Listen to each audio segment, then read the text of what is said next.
Hello guys, welcome back to Haymanager. Today we'll be discussing the centre-backs for the Euro England 2020 squad. So we're going to get straight into it, but first of all, just before I do, please subscribe. It would mean a lot to me if you could subscribe if you're enjoying this sort of content, and yeah, just try and build the channel and community within it itself. So yeah, straight into it now. Harry Maguire in all competitions in the 2020-2021 season has played 47 matches. That's 4,157 minutes, which is a lot of football, an absolute ton of football throughout 2020-2021. To be fair, he's done pretty well throughout it. 32 tackles overall so far this season, 70 interceptions, which is a lot for a centre-back. And progressive carries, which I find quite interesting, is where the centre-backs move the ball forward or progress it 5 yards. So the carry consists of taking a touch, and then progressive carry is where you move it 5 yards further up the field. It doesn't count if it's 40 yards within your own half, in the defensive half,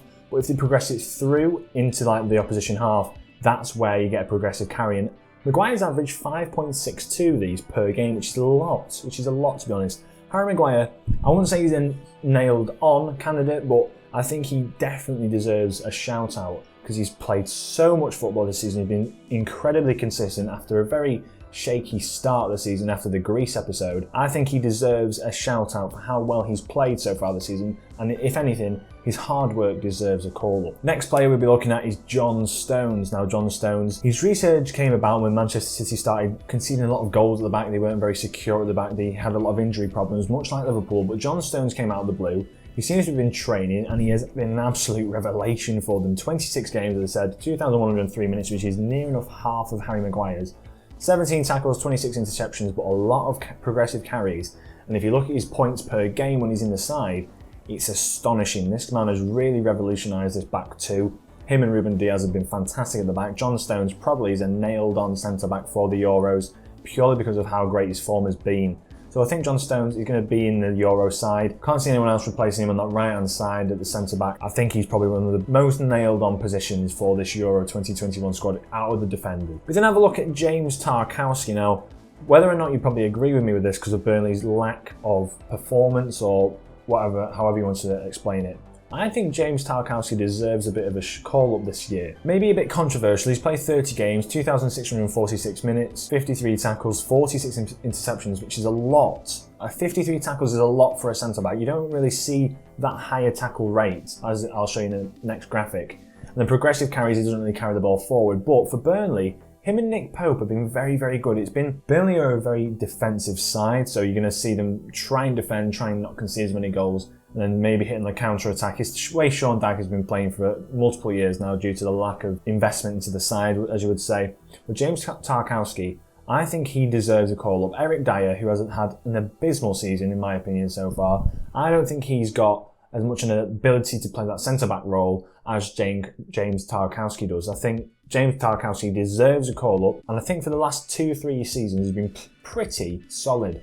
So yeah, he's another one that I might put into the side, but we'll now go into the comparisons and see who probably deserves out of all of them to be called up. So I've picked a few centre-backs here that I think Gareth Southgate will either pick or have had a very good season. So we've got Harry Maguire, John Stones, Tyrone Mings, James Tarkowski, Ezri Konsa, and Eric Dyer. So as we go through all the stats, we can see that Tarkowski not played as many games, John Stones not played as many games, Konsa picked up an injury as well, not played as many games, but Maguire steamrolls every single one of them with 47 games played in all the competitions, mostly because Maguire is probably in your Europa League, your FA Cup late stages, your Carabao Cup late stages, sort of around, that's probably the reasoning.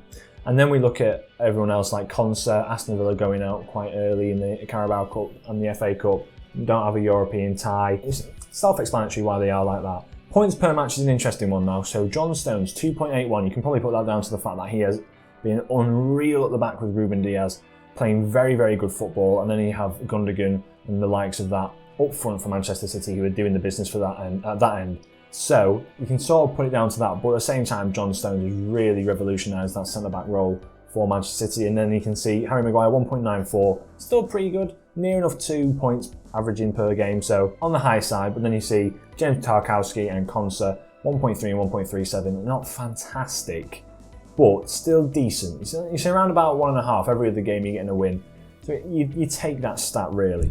Tackles per 90, you can see here, James Tarkowski blows everyone out of the water, near enough 2 tackles a game, which doesn't sound a lot for a centre-back whose main contribution is going to be to out-muscle, man-mark, not really jump in, but more or less win the headers in the box. He's getting 2 tackles a game, which is really, really good. More than double the rate of any other player in this 6. So that's very impressive. Then you see Dyer and Maguire also being very good at this.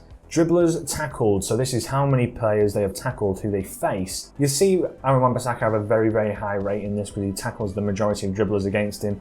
So yeah, we're going to have a look at this. James Tarkowski again blows everyone out of the water. Harry Maguire gets dribbled past quite a bit. Surprisingly, John Stones as well doesn't tackle that many players. Maybe that's because he is a bit more reserved, but, and the same as Maguire to be honest, they do like to stand off their players and just apply pressure. Tyrone Mings have a very high standard as well as Ezri Konsa, probably because that's the way Aston Villa like to play. They jump in quite a bit. And Eric Dyer as well, because he does normally play just in front of the centre-backs. Then we see touches per 90. This is how comfortable players are at the back. As you can see, Tyrone Mings, Tarkowski and Ezri Konsa not the most comfortable to take touches at the back. You don't really play it back to your centre-backs, they're not ball-playing centre-backs, but then you see John Stones and Maguire, 74.4 and 89.7. A lot of touches per 90 minutes, which just shows how comfortable they are at receiving the ball, spraying balls, making those diagonal passes from the back. In my opinion, looking at this side, you'd probably take John Stones and perhaps James Tarkowski. If you're going off stats, those are the 2 players that you would take. You would take those 2 players any day of the week. James Tarkowski, John Stones. But you'd probably just put Maguire ahead of Tarkowski purely because he's played 17 more games than him. And he's just a bit more consistent. His overall play, his ball-playing ability, the way he likes to pressure players, he wins the balls in the air, he's just better overall as a centre-back than James Tarkowski, but he deserves a shout-out.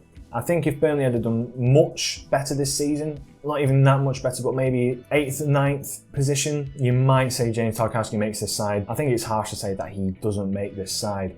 Ahead of, for example, an Eric Dyer who he absolutely blows out the water in defensive terms. If it was down to me, I'd be taking Maguire, Stones, Mings and Tarkowski just because Mings has played more minutes than Konsa this season. That's just my personal preference. I don't really rate Eric Dyer as a centre-back. I don't think it's his natural position. I don't think he deserves a call-up after such a horrific season, really. He's not really been a standout player. That's my opinion. I'd love to know your opinion down in the comments. Let me know who you think you would take out of the 6 centre-backs I've got on offer here, or if there's another centre-back you think that England should possibly take. But yeah, it'll be interesting to see who Gareth Southgate takes at the end of the day, because I have absolutely no idea how he wants to play his football. Let's see what happens in the summer. I hope you did enjoy the video today. If you did, leave a like, subscribe if you are new, and I shall catch you in the next one.